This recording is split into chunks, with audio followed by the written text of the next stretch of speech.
જય શ્રી કૃષ્ણ, જય માતાજી। મારા વાલા દર્શક મિત્રોને રેખા રાદડિયાના સ્નેહભર્યા નમસ્કાર। મિત્રો, આજે અમારે યોગ હાલે છે એ જગ્યા પર હું તમને લઈ જાઉં છું। અમારે અહીંયા અમરેલીમાં ગાંધીબાગ રોજ સવારે 6 થી 7 યોગ હોય છે। તો આજે અમારા યોગ પૂરા થાય પછી આયુર્વેદિક હોસ્પિટલ દ્વારા સર્વરોગ નિદાન કેમ્પ પણ રાખ્યો છે। તો હું તમને ત્યાંનો નજારો બતાવું। લગભગ મારા ખ્યાલમાં કોઈ એવી વ્યક્તિ નથી અમારા ગ્રુપમાં કે જે બીમાર હોય કે એમને કોઈ તકલીફ હોય, કારણ કે અમે રોજે યોગ કરીએ છીએ, પણ તોય અમુક સમયે આપણે નિદાન કરાવતું રહેવું જોઈએ। એટલે ત્યાં ફ્રી નિદાન કેમ્પ રાખ્યો છે, તો તેનો પણ હું તમને નજારો બતાવું। અને એવું નથી કે યોગ કરવાથી શરીર પતલું થઈ જાય કે આમ સરસ દેખાય, પણ યોગ કરવાથી શરીરમાં એક પણ જાતની બીમારી નથી આવતી, એ નક્કી છે। જો તમે નિયમિત યોગ કરો તો આપણે હેલ્ધી, સ્વસ્થ અને ફિટ રહી શકીએ। તો આવો જઈએ ગાંધીબાગ, અને તમને અમારા યોગ પૂરા થાય પછીનો જે નજારો થોડોક તમને હું બતાવીશ।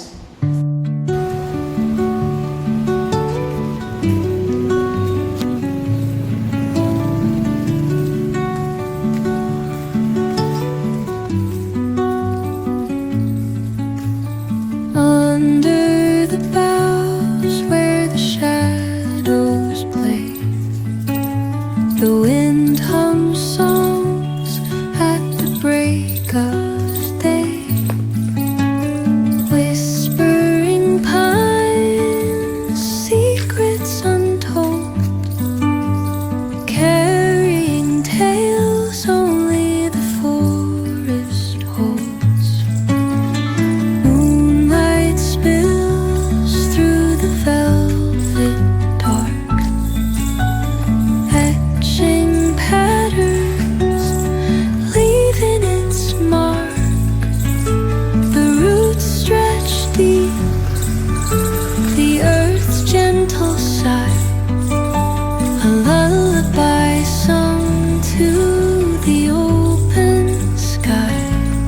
Oh, whispering pine, sing me your tune, caught in stars and the moon. Teach me the language of rustling leaves, stories that linger on the breath of the breeze.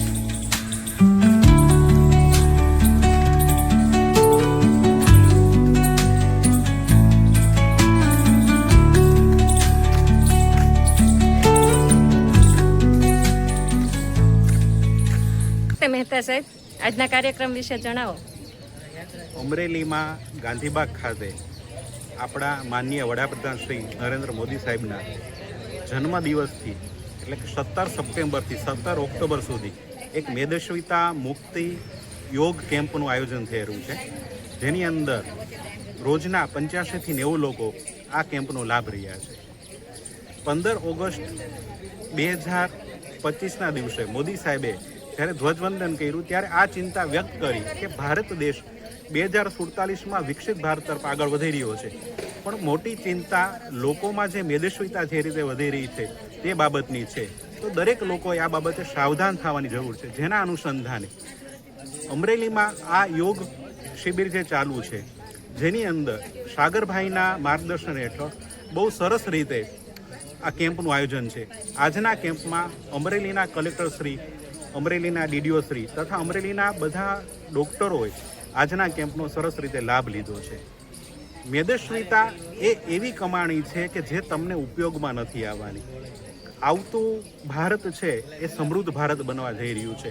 આ ભારતને જો ખરેખર સમૃદ્ધ બનાવવું હશે તો દરેક વ્યક્તિએ સ્વસ્થ રહેવું પડશે, અને એટલે જ અમારો અહીંનો જે કંઈ મોટો છે કે દરેક વ્યક્તિ સ્વસ્થ રહે, દરેક વ્યક્તિ પોતાનો સરસ રીતે વિકાસ કરે, અને ત્યારે જ શક્ય છે કે જ્યારે દરેક વ્યક્તિ તંદુરસ્ત હોય।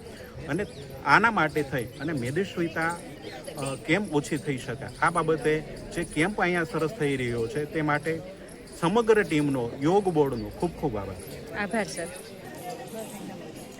મેડમ છે અમારે ડૉક્ટર નિકિતા મેડમ, અને તે બહુ બધા વર્ષોથી યોગ કરે છે। અને સાથે ડૉક્ટર પણ છે અને સેવા પણ આપે છે અને વર્ષોથી યોગ કરે છે. તો આપણે એમની પાસેથી જાણીએ કે યોગ કરવાથી શું ફાયદો થાય અને કેટલા બેનિફિટ યોગથી થાય છે. તો આપણે મેડમ સરસ રીતે આપણને તમે સમજાવો. નમસ્કાર. યોગથી ફાયદા જે થાય છે એ તો આપણે ઘણા બધા વેરિયસ તમે ચેટ કરશો તો પણ તમને આરામથી મળી જશે. પણ એક વસ્તુ એ છે કે યોગ ખરેખર શું છે એને જાણવામાં જ હજી આપણે ટૂંકા પડીએ છીએ. કે આપણે સિમ્પલી યોગાસનો છે કે ખાલી પ્રાણાયામ છે થોડા ઘણા આપણે થોડી ઘણી મૂવ કરીએ છીએ તો આપણે એને યોગ સમજી લઈએ છીએ. પણ એકચ્યુઅલમાં યોગ શું છે તો કે યોગ એ છે કે તમે જે રિયલ ફોર્મમાં છો, જે ફોર્મમાં તમને પરમાત્માએ મોકલેલા છે એ ફોર્મ સાથે તમારું પોતાનું કનેક્શન થવું, જેને આપણે યોગની ભાષામાં એવું કહીએ કે આત્માનું પરમાત્મા સાથે મિલે. તો જ્યાં સુધી આ કનેક્ટિવિટી નહીં થાય ત્યાં સુધી તમને ઓવરઓલ જે હેલ્થનો ફાયદો મળવો જોઈએ, કે માનસિક સ્વાસ્થ્ય મળવું જોઈએ, કે ભાવનાત્મક સંતુલન જે મળવું જોઈએ એ ક્યારેય તમને પ્રાપ્ત થવાનું નથી. તો યોગ શું છે એ સમજવું સૌથી વધારે મહત્ત્વનું છે.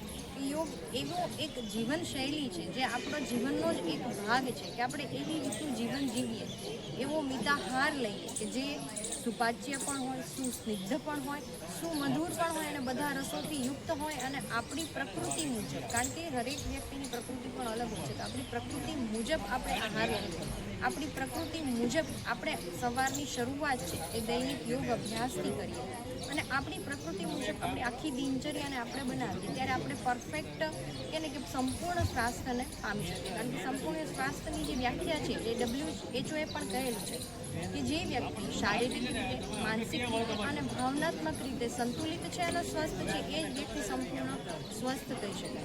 તો યોગ જે છે એ તમને સંપૂર્ણ સ્વાસ્થ્ય બક્ષે. એટલે કે એનો સૌથી મોટો ફાયદો કેવો હોય તો આ એક જ છે, વાક્યમાં તમે કહી શકો કે યોગ જે છે જો એની સાથે તમે જોડાશો તો તમે તનથી, મનથી, વિચારોથી, ભાવનાઓથી અને વ્યક્તિત્વથી પણ તમે સંપૂર્ણપણે 100% સ્વસ્થ રહી શકશો.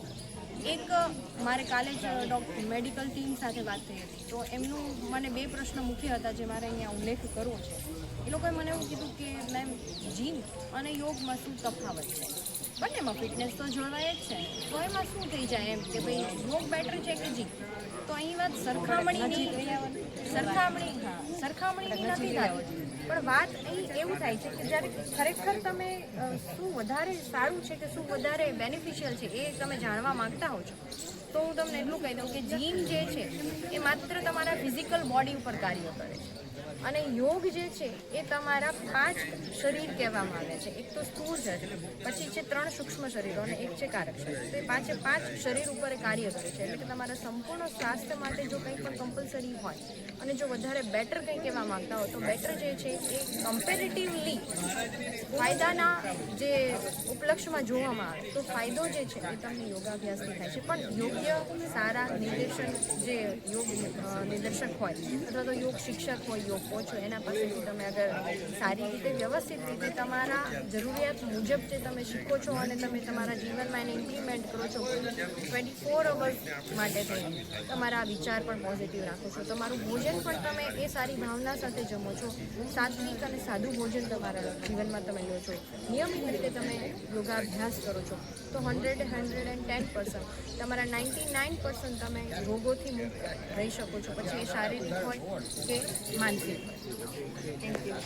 ખૂબ આભાર. અહીંયા ગાંધીબાગમાં હું આવી છું આજે અને બધાને મળી ખૂબ ખુશી થઈ. અને અહીંયા રીટાબેન કાનાબારસિયા અને વર્ષોથી યોગ કરાવે છે અને તમને માન્યમાં નહીં આવે કે એમની એજ કેટલી હશે. કેવું છે આપણે? કોઈ વાંધો નથી, કેમ કે પ્રાઉડ ફીલ થયું છે કે આ એજે પણ આટલા સ્વસ્થ રહીએ છીએ અને ફિટ રહીએ છીએ, યંગ લાગીએ છીએ આપણે. કઈ છે તમારી એજ?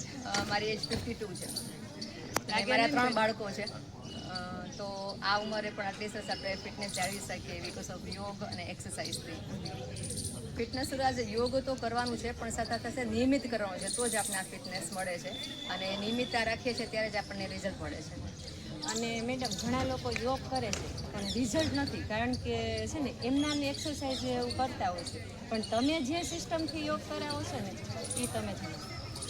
એટલે મારી સિસ્ટમ એવી છે કે યોગમાં ઘણી બધી વસ્તુનું ધ્યાન રાખવાનું હોય છે અને રિઝલ્ટ મળવા માટે તેને પહેલે કીધું નિયમિતતા અને તમારા શરીરને પૂછીને કરવાનું, તમારા શરીરની કેપેસિટી પ્રમાણે કરવાનું અને ધીમે ધીમે એમાં આગળ વધવાનું.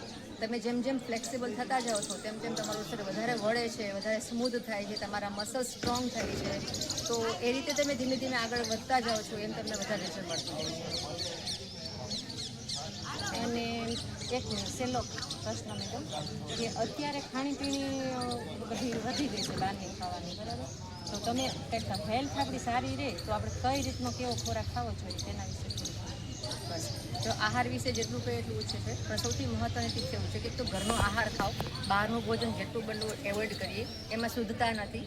બીજી વસ્તુ ક્રેશ ડાયટિંગ તો બિલકુલ કરવા નથી, કેમ કે ડાયટિંગ કરવાથી અનેક ગેરફાયદાઓ થાય છે. તમારા શરીરની પાચન તંત્ર બગડે છે, સ્કિનમાં પ્રોબ્લેમ થાય છે. તો ક્રેશ ડાયટિંગ ન કરતાં એવો ડાયટ પ્લાન તમારો સેટ કરો કે તમે એને લાઈફ ટાઈમ ફોલો કરી શકો. એવો ડાયટ પ્લાન ફોલો ના કરો કે તમે એને વારે વારે બદલો. તો એવા ડાયટ પ્લાનને ફોલો કરવા માટે રેગ્યુલરમાં તમે જે ખોરાક લો છો તેલ ઓછું કરી નાખો, ખાંડ સાવ ઓછી કરી નાખો, કેમ કે સુગરની ખાંડની આપણા શરીરને જરૂર છે જ નહીં. નેચરલી તમે ફ્રૂટ ખાઓ છો, શાકભાજી ખાઓ છો, એમાં સરસ મજાને આપણે સુગર મળી રહે છે. નેચરલ ફૂડ જેટલા ખાશો એટલું તમે સ્વસ્થ રહો છો અને તમારું દીર્ઘ અને સ્વસ્થ આયુષ્ય તમને પ્રાપ્ત થાય છે. Thank you sir. આભાર. ક્યારે આવ્યા છો? બોલો મેદસ્વીતા વિશે, લે હું શું બોલું? આજના દિવસ વિશે બોલો. આજનો દિવસ બહુ સરસ હતો. બધાના જે રિવ્યૂઝ આવ્યા બહુ સરસ હતા.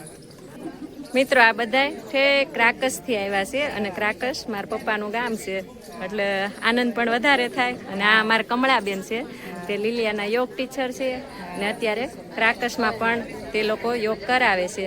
અને આ બધાને લઈને અમારા કમળાબેન આવ્યા છે. કેવો લાગ્યો આજનો દિવસ? મજા આવી ને? તમને લાગે છે અમે ચા પીતા? જો ચા નથી પીતા હો, અમે ઉકાળો પીએ. વાહ ભાઈ વાહ, સરસ સરસ સરસ સરસ.